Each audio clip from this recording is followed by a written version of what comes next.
السلام علیکم دوستو، کیسے ہیں آپ؟ خیریت سے ہیں؟ آج ایک اور انٹرویو کے ساتھ آپ کی خدمت میں حاضر ہیں ہمارے بہت ہی اچھے دوست، ڈپارٹمنٹ آف فزکس میں ہوتے ہیں، اسکول آف نیچرل سائنسز میں، نس میں، اور ان کا نام ہے ڈاکٹر علی پراچا۔ تو ڈاکٹر علی، آپ کیسے ہیں؟ میں بالکل ٹھیک ٹھاک ہوں، آپ کیسے ہیں؟ جی اللہ کا شکر، بالکل خیریت سے۔ تو ڈاکٹر علی یہ بتائیے گا کہ آپ کا تعلق کس سٹی سے ہے؟ میرا تعلق راولپنڈی سٹی سے ہے۔ اچھا، آپ کا تعلق راولپنڈی سے ہے، اور پھر آپ کی سکولنگ کہاں سے ہے؟ سکولنگ بھی میری اسی شہر سے ہے، راولپنڈی سے ہے۔ آپ نے میٹرک تک یہیں پڑھا ہے، راولپنڈی سے ہی پڑھا ہے؟ جی، میٹرک میرا سینٹ پال کیمبرج اسکول راولپنڈی میں تھا، سیٹلائٹ ٹاؤن میں۔ اچھا، تو اس کے بعد پھر آپ نے ایف ایس سی کی، کیا کیا آپ نے اس کے بعد؟ اس کے بعد F S C pre engineering کی، اچھا، F G degree college H9 Islamabad سے۔ بالکل ٹھیک ہے۔ اور اس کے بعد پھر آپ نے بی ایس سی کی یا بی ایس کیا، کیا کیا آپ نے؟ اس زمانے میں 2 سال کا بی ایس سی ہوتا تھا زیادہ پاپولر، تو سیم کالج سے جہاں سے ایف ایس سی کیا وہیں سے بی ایس سی بھی میں نے کیا تھا۔ تو اس اسکول میں اس کالج میں کیا وہ تھا آپ کے پاس بی ایس سی بھی تھا اس کالج میں؟ جی بالکل، ڈبل میتھ فزکس کے ساتھ میں نے بی ایس سی کیا تھا وہاں پہ۔ اچھا، پھر اس کے بعد آپ بتائیے گا کہ آپ کا پھر ہائر اسٹڈیز کی طرف شوق اسی وقت ڈیولپ ہو گیا تھا یا بعد میں یہ شوق ہوا؟ کیا سوچا آپ نے؟ ہائر اسٹڈیز کی طرف شوق تو تھا بالکل، اور خاص کر کے ٹیچنگ کی طرف بھی، کیونکہ میری اپنی فیملی ممبرز کافی اس طرح کے ہیں جن کا تعلق ٹیچنگ شعبے سے وابستہ ہے۔ اس کے حوالے سے تھوڑا سا بتائیے، فیملی ممبر سے آپ کی کیا مراد ہے؟ کوئی پیرنٹس آپ کے ٹیچنگ میں انوالو تھے، اس وجہ سے شوق ڈیولپ ہوا؟ میرے پیرنٹس نے، میری جو ماموں ہیں وہ ایک فزکس کے ٹیچر تھے اسی کالج میں جہاں سے میں نے انڈر گریجویٹ کیا تھا، اور ان کو دیکھ کے کم از کم مجھے ایک ٹیچر بننے کی خواہش ضرور جو ہے وہ ہوئی تھی کہ، اور ان کو آئیڈیلائز کرتا تھا، انہی کو دیکھتے ہوئے پھر میں آگے فزکس کی طرف بھی انہی کو دیکھ کے آگے بڑھا۔ اچھا، تو کیا آپ کا زیادہ اس کا مطلب ہے وقت ان کے ساتھ گزرا تھا؟ آپ کیا فزکس کی ڈسکشن وغیرہ کیا کرتے تھے آپس میں فزکس کے ٹاپک کی، یا کس طرح سے وہ آپ کو گائیڈنس بھی دیتے تھے؟ تھوڑا سا اس کے حوالے سے بتائیے گا۔ جی بالکل، اس کے حوالے سے ڈسکشن کچھ ہوتی تھی، اور گائیڈنس کے حوالے سے پھر مجھے کچھ چیزیں اس میں اٹریکٹ بھی کرتی تھیں۔ آپٹکس کے ایکسپیریمنٹس وغیرہ، خاص کر اس وقت وہ جو پرزم ریلیٹڈ چیزیں تھیں، وہ ایکسپیریمنٹ زیادہ اٹریکٹ کیا کرتے تھے۔ تو بالکل ٹھیک ہے، یعنی کہ یہاں سے پھر آپ کا شوق فزکس کی طرف گیا، تو پھر آپ نے کیا سوچا کہ آپ نے کیا کرنا ہے؟ ایم ایس سی کرنا ہے؟ کیا کرنا ہے آپ نے؟ بالکل، پھر اس کے بعد ایم ایس سی کرنے کا ارادہ کیا تھا، پھر میرا قائد اعظم یونیورسٹی میں ایڈمیشن ہوا، اور اس وقت تک تو یہی ارادہ تھا کہ ایم ایس سی کر کے ایز یوزول جو ہے وہ ہم کالج والی لائن پہ جو کہ جس طرح کے تھے، لیکن اس کے بعد پھر مزید وہاں پہ لوگوں نے مجھے مزید گروم کیا، اس وجہ سے مزید آگے پھر ہم بڑھے۔ اچھا، تو پھر ایم ایس سی فزکس آپ نے کر لیا قائد اعظم یونیورسٹی سے۔ جتنے بھی میں نے انٹرویو کیے ہیں ابھی تک، سب کا تعلق some how Quaid Azam university سے رہا ہے، انکلوڈنگ مائی سیلف۔ تو قائد اعظم یونیورسٹی اسلام آباد میں ہے، اس کی ایک کنٹریبیوشن ہے۔ تو ایم ایس سی فزکس آپ نے کمپلیٹ کر لیا، تو اس کے بعد پھر بتائیے گا کہ آپ نے پھر ایم فل کہاں سے کیا؟ ایم فل بھی میرا قائد اعظم یونیورسٹی سے ہی ہے، اور وہ بھی تھیوریٹیکل ہائی انرجی فزکس میں پھر میں نے جو ہے اس کو اپنا فیلڈ چنا۔ آپ نے یہ بتائیے گا کہ جب ایم ایس سی آپ نے کیا وہ کس سن کی بات ہے؟ ایم ایس سی کمپلیٹ یا ڈیوریشن کیا تھا 2 سال کا؟ اور پھر ایم فل میں ایڈمیشن کوئی گیپ تھا یا نہیں؟ اسی وقت آپ نے ایم فل شروع کر دیا؟ بالکل، 2001 سے 2003 میں ایم فل میں تھا، اور وداؤٹ اینی گیپ پھر میرا ایم فل میں بھی ایڈمیشن ایم ایس سی میں ایم ایس سی میں 2001 سے 2003 میں تھا، ٹھیک ہے، اور 2003 سے 2005 پھر میرا ایم فل تھا۔ بالکل ٹھیک ہے. تو اس دور میں تو مجھے یاد ہے کہ جو ڈپارٹمنٹ آف فزکس ہوا کرتا تھا، کیونکہ میں بھی 2003 میں وہاں پر ایم ایس سی میں آیا تھا. 2003 سے 5 ایم ایس سی میتھمیٹکس میں نے کیا تھا قائد اعظم یونیورسٹی سے. تو فزکس کے جو پروفیسر تھے اس وقت تو بہت ہی بگ گنز وہاں پر ہوا کرتے تھے. ڈاکٹر پرویز ہود بھائی اس طرح کے پروفیسر وہاں پر تھے. کیا ایسا ہی ہے؟ تو آپ کو سبجیکٹ میں کیا مشکل ہوئی تھی وہاں پڑھنے میں؟ ابتدا میں تو مشکلات ہوئی تھیں ضرور، کیونکہ جس ماحول سے ہم گئے تھے وہ ایک ٹوٹلی رٹا سسٹم تھا، اور جب قائد اعظم یونیورسٹی میں جا کے دیکھا تو کافی مشکلات کا سامنا کرنا پڑا تھا. پرابلم سالونگ وغیرہ وہاں پہ کافی ہوئی تھی، لیکن جلد ہی اس پہ جو ہے وہ چیزیں وہاں کی سمجھ آ گئی تھیں اور چیزوں کو اچھے سے ذرا گریسپ کرنا شروع کر دیا تھا. اچھا، تو ایم ایس سی میں آپ کو کافی ٹف ٹائم ملا تھا شروع میں، اور بعد میں پھر آپ نے اس کو گریسپ کیا اور آپ پھر آگے بڑھے. تو پھر ایم فل کا آپ کو پھر کیسے شوق پیدا ہوا؟ ایم ایس سی کے بعد پھر ایم فل کا شوق کیسے پیدا ہوا؟ ایم فل کا شوق اس طرح پیدا ہوا جس طرح ابھی آپ نے بتایا کہ وہاں پہ بگ گنز موجود تھیں، لائک پرویز ہود بھائی. وہ میرے ایک بہترین، یا آپ کہہ سکتے ہیں آئیڈیل استادوں میں سے ایک استاد ہیں، جن سے میں نے کلاس روم میں بھی اور کلاس روم سے باہر بھی کافی کچھ ان سے چیزیں جو ہیں وہ سیکھی ہیں. فزکس کے حوالے سے چیزوں کو کس طریقے سے دیکھا جاتا ہے، اور پھر ان کو دیکھتے ہوئے ہائی انرجی فزکس کا شوق جو ہے وہ پیدا ہوا. اور نہ صرف یہ کہ پھر اور بھی اساتذہ تھے، فیاض الدین جو کہ فیمس فزسسٹ ہیں، مشہور فزسسٹ ہیں، ان کے ساتھ بھی پھر میں نے وقت کافی گزارا ہے. تو ڈاکٹر علی، آپ نے بتایا کہ آپ ایم فل میں پھر ایڈمیشن آپ نے لیا، اور آپ نے دیکھتے ہوئے پروفیسر پرویز ہود بھائی، ڈاکٹر پرویز ہود بھائی، ڈاکٹر ریاض الدین، فیاض الدین سے پڑھا، اور پھر ان سے پڑھنے کے بعد آپ کا جو ہے شوق پیدا ہوا آگے ایم فل بھی کیا جائے. تو پھر یہ بتائیے گا کہ ایم فل میں کیا اس وقت ایڈمیشن لینا تھوڑا مشکل تھا یا آسان تھا؟ اس کے حوالے سے تھوڑا سا بتائیے گا.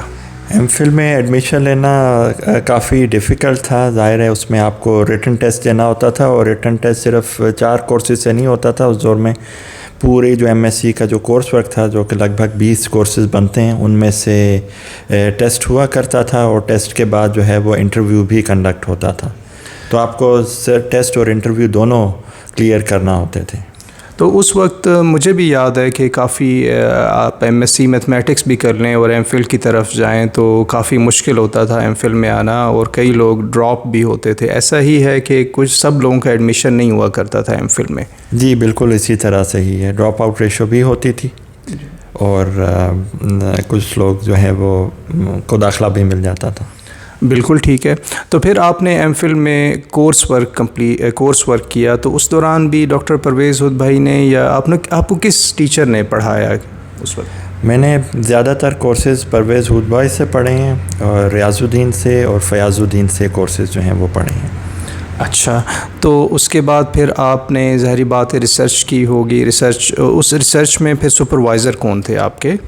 میرے جو سپروائزر تھے وہ پروفیسر فیاض الدین تھے، ایم فل کے سپروائزر. ان کے ساتھ میں نے ہائی انرجی فزکس میں پرٹیکولرلی جو بی فزکس ہے اس میں کیا تھا. یہ ہائی انرجی فزکس میں کیسے انٹرسٹ آپ کا ڈیولپ ہوا؟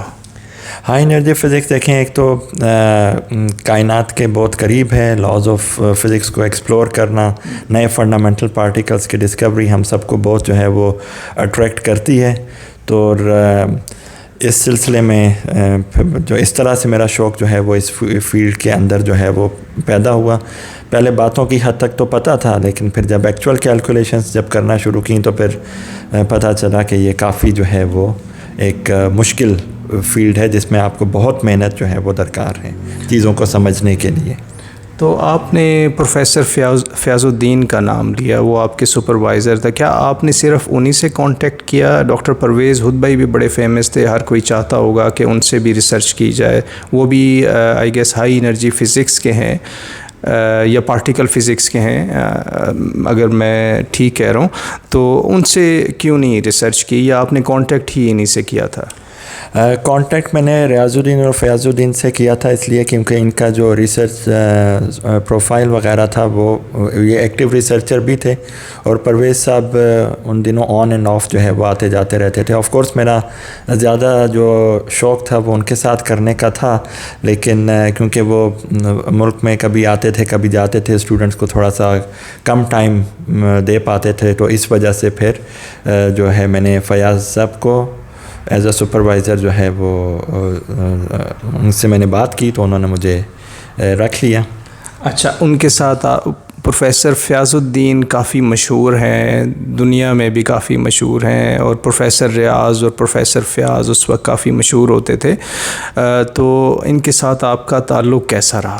ان کے ساتھ بہت اچھا تعلق رہا، دونوں بھائیوں کے ساتھ، بلکہ ایک فیملی ممبرز کی طرح آپ سمجھ سکتے ہیں کہ، اور ابھی بھی میرا فیاض صاحب سے، کیونکہ اب وہ امریکہ شفٹ ہو چکے ہیں، لیکن ابھی بھی جو ان کے ساتھ تعلق ہے، ان کے ساتھ میں ان کانٹیکٹ ہوں، چیزیں سمہاؤ کچھ نہ کچھ ڈسکس کر لیتا ہوں ان سے. بالکل ٹھیک ہے. تو یہ پروفیسر ریاض الدین صاحب وہ تو ڈیتھ ہو چکی ہے ان کی؟ جی پروفیسر ریاض صاحب کی ڈیتھ ہو چکی ہے 2013 میں، 9 سپٹمبر 2013 کو ان کی وفات ہوئی تھی. اور پروفیسر فیاض الدین جو کہ ان کے جڑواں بھائی تھے وہ ابھی حیات ہیں؟ جی بالکل، وہ حیات ہیں اور وہ اس وقت امریکہ میں ہوتے ہیں. جی، ابھی آپ نے بتایا کہ وہ امریکہ میں ہیں. بالکل ٹھیک ہے. تو ان میں سے ایک تھوڑا سا یہ بتائیے گا کہ پروفیسر صاحب کا ہم اگر تھوڑا سا ڈسکس کر لیں، پروفیسر فیاض الدین نے ایک بک لکھی تھی جو بڑی مشہور تھی، یا پروفیسر ریاض الدین نے؟ ریاض صاحب فیاض صاحب کی آپس میں بھی کتابیں ہیں، کوانٹم میکینکس اور پارٹیکل فزکس کی، لیکن جو ریاض الدین صاحب کی ایک جو ویک انٹریکشنز کے حوالے سے جو بائبل سمجھی جاتی ہے، جو انہوں نے اپنی پوسٹ ڈاک کے دوران لکھی تھی، وہ کافی کتاب مشہور ہوئی ہے. بہت اچھی بات ہے، آپ نے اتنے بڑے پروفیسر کے ساتھ کام کیا ہے تو بڑا اچھا آپ کا ان سے تعلق بھی رہا ہے. تو پھر اس کے بعد آپ تھوڑا سا بتائیے گا کہ آپ نے پھر ایم فل کرنے کے بعد کیا سوچا، کہ آپ نے جاب کرنی ہے یا آپ نے پی ایچ ڈی کی طرف جانا ہے؟ ایم فل کے بعد تو جاب کا بالکل نہیں سوچا تھا کچھ. ایک تو ورلڈ فیڈریشن کا اسکالرشپ بھی مل رہا تھا، اور اس کے بعد پھر فوراً میں نے پی ایچ ڈی میں جو ہے ایڈمیشن اس کی طرف پھر میں بڑھا تھا. بالکل ٹھیک ہے. تو پی ایچ ڈی میں پھر آپ کے سپروائزر کون تھے؟ پی ایچ ڈی میں بھی فیاض الدین صاحب ہی تھے سپروائزر، انہی کے ساتھ پی ایچ ڈی کیا تھا. بالکل ٹھیک ہے. تو آپ نے اسی ریسرچ کو پھر کنٹینیو کیا جو ایم فل میں آپ کی ریسرچ تھی؟ جو ایم فل کی ریسرچ تھی بالکل تقریباً تھوڑی سی ڈائریکشن جو ہے وہ چینج ہوئی تھی، لیکن دا فیلڈ جو تھا وہ بالکل سیم تھا. اور آپ نے پھر کب پی ایچ ڈی کمپلیٹ کی؟ پی ایچ ڈی میری آفیشلی 2012 میں کمپلیٹ ہوئی تھی. اچھا، اور پھر اس کے بعد آپ نے کیا سوچا؟ اب ظاہری بات ہے جاب کا سوچا، پوسٹ ڈاک کا سوچا، کیونکہ پروفیسر فیاض الدین تو خود بھی کافی مشہور تھے، وہ پھر اگر آپ کو ریفرنس دیتے تو آپ باہر بھی جا سکتے تھے. کیا سوچا آپ نے؟ تو بالکل پوسٹ ڈاک کا بھی سوچا تھا. پوسٹ ڈاک کے ساتھ ساتھ میں نے جاب کے لیے بھی اپلائی کیا تھا، اور پھر میں نے نسٹ میں بھی اپلائی کیا. تو میں یہاں پر ایز اے لیکچرر کے طور پر آیا تھا 2012 میں، فیبرری 2012 میں. لیکن آپ کی تو پی ایچ ڈی تھی، تو لیکچرر کیسے آئے؟ آپ کو تو اسسٹنٹ پروفیسر نہیں ہونا چاہیے تھا؟ جی بالکل، وہ اس طرح ہے کہ میرا تھیسس سبمٹڈ تھا اور اس کی رپورٹس آنا جو ہیں وہ باقی تھیں. تو یہاں پر ہائرنگز ہو رہی تھیں، تو اس دور میں جو ہے وہ مجھے بھی موقع مل گیا، میرا بھی یہاں پہ جو ہے وہ جاب ہو گئی. بالکل ٹھیک ہے. یعنی کہ آپ کا پی ایچ ڈی اس وقت کمپلیٹ نہیں ہوئی تھی اور آپ کی ایز اے لیکچرر جاب ہو گئی. تو پھر جب آپ کا پروموشن ری امپلائمنٹ ہوئی ایز اے اسسٹنٹ پروفیسر، تو پھر اس کے بعد کا تھوڑا سا سفر آپ بتائیے کہ آپ پھر کس طرح سے آگے بڑھے؟ میری پروموشن ہوئی تھی، جیسے میری پی ایچ ڈی کی ڈگری آئی تو مجھے پروموٹ کر دیا گیا تھا ایز این اسسٹنٹ پروفیسر. میں پروموٹ ہو گیا تھا یہاں پر، اور پھر اس کے بعد پھر میں نے پوسٹ ڈاک کے لیے چونکہ اپلائی کیا ہوا تھا، تو پھر میں 2013 میں پوسٹ ڈاک کے لیے برازیل کا ایک انسٹیٹیوٹ ہے، فیاض صاحب کے ہی کولیبریٹرز ہوا کرتے رہے، رادر ان کے اسٹوڈنٹ تھے، ان کی وجہ سے مجھے وہاں پہ پھر مجھے پوسٹ ڈاک جو ہے وہ مل گیا. یونیورسٹی ایک ساؤ پاؤلو میں ایک انسٹیٹیوٹ ہے، انسٹیٹیوٹ آف تھیوریٹیکل فزکس کے نام سے، اس کے ساتھ، اور ایک اور پرائیویٹ یونیورسٹی تھی وہاں پہ، اس کی کولیبریشن میں مجھے پوسٹ ڈاک ملا تھا. اچھا، وہاں پر آپ 2 سال رہے؟ جی 2 سال کا پوسٹ ڈاک تھا. اور وہاں کیسا ہوا گزرا آپ کا؟ وہاں پہ اچھا وقت گزرا, کافی نئی چیزیں میں نے سیکھیں, کافی فیلڈ کے اندر جو ہے کافی مجھے چیزوں کا جو ہے وہ علم ہوا, کافی نئی ٹولز جو ہیں, نیومیریکل ٹیکنیکس کافی وہاں پہ جو ہیں وہ میں نے ڈیولپ کیں, جو پی ایچ ڈی میں ذرا لیک کیا کرتی تھیں. اچھا, اس کے بعد پھر آپ نے پوسٹ ڈاک کمپلیٹ کیا اور واپس آئے, تو اس کے بعد کا سفر بتائیے گا کہ آپ کا ابھی کرنٹ ڈیزگنیشن کیا ہے؟ کرنٹلی میں ایس این ایس میں ایسوسیٹ پروفیسر کے طور پہ کام کر رہا ہوں. بالکل ٹھیک ہے. اور ابھی آپ کے کتنے آپ نے ایم فل پروڈیوس کر لیے اور کتنے پی ایچ ڈی کے ساتھ کام کر رہے ہیں, اس کے حوالے سے کرنٹلی جو آپ کا اسٹیٹس ہے کائنڈلی اس حوالے سے بتائیے گا. میرے پاس اس وقت میں نے تقریباً 10 کے قریب ایم ایس پروڈیوس کیے ہیں اس فیلڈ میں, اور ایک پی ایچ ڈی کو سپروائز کیا ہے, اور اس وقت کرنٹلی ایک پی ایچ ڈی اسٹوڈنٹ میرے پاس انڈر سپرویژن ہے. بالکل ٹھیک ہے. تو آپ ریسرچ پبلیکیشن میری آڈینس یہ جاننا چاہیں گی کہ ریسرچ پبلیکیشن آپ کی کتنی ہے؟ میری اس وقت کل 16 ریسرچ پبلیکیشنز ہیں, جو کہ ایک well renowned high energy physics کے جو ریپیوٹیڈ جرنلز ہیں, لیٹس سے physical review D, European physical journal C, mostly papers جو ہیں یہاں پر جو ہیں وہ پبلشڈ ہیں. اچھا, بہت خوشی ہوئی یہ جان کر آپ کے, کیونکہ ہائی انرجی فزکس میرا خیال ہے پروفیسر سلام بھی اسی فیلڈ کے تھے. جی, اور لکیلی آپ یوں کہہ سکتے ہیں کہ ہی از مائی ایکیڈیمک گرینڈ فادر. ایکیڈیمک گرینڈ فادر, کیا آپ ملے ہیں ان سے؟ ملا تو نہیں ہوں اس سینس میں, انڈائریکٹلی آپ, کیونکہ ریاض الدین اور فیاض الدین کے وہ سپروائزر رہے ہیں. اچھا, وہ ان کے سپروائزر تھے وہ؟ جی بالکل. ریاض صاحب کی پی ایچ ڈی سلام صاحب کے ساتھ ہی تھی. اچھا, میں نے پکچر تو ان کے ساتھ دیکھی ہے, ان کی پروفیسر سلام اور پروفیسر فیاض الدین دونوں ان کے دونوں کے گروپ میں تھے. جی, دونوں سلام صاحب کے گروپ میں تھے. اچھا, تو یہ تو پھر بڑا اچھا لگا یہ سن کر. مجھے اس بات کا خیر نہیں پتہ تھا کہ وہ ان کے اسٹوڈنٹ تھے, پروفیسر ریاض الدین اور فیاض الدین. پروفیسر منیر رشید بھی ان کے اسٹوڈنٹ تھے میرا خیال ہے. جی بالکل, منیر رشید صاحب بھی انہی کے ہی اسٹوڈنٹ تھے. بالکل ٹھیک ہو گیا. چلیں, thank you very much doctor Ali, آپ کا بہت شکریہ ٹائم دینے کا, اور مجھے بڑا اچھا لگا آپ سے انٹرویو کر کے, اور مجھے یہ جان کے پروفیسر فیاض الدین کے آپ اسٹوڈنٹ رہے, اور پروفیسر فیاض الدین پروفیسر سلام کے اسٹوڈنٹ رہے, تو بہت اچھا لگا آپ سے بات کر. تھینک یو ویری مچ. تو ابھی آڈینس آپ سے اجازت چاہتے ہیں, آپ سے اگلے انٹرویو میں یا کسی ولاگ میں, کوئی ایکٹیویٹی میں آپ سے ملاقات ہوگی. ٹیک کیئر, اللہ حافظ. Thank you very much Asif, thank you so much. Okay.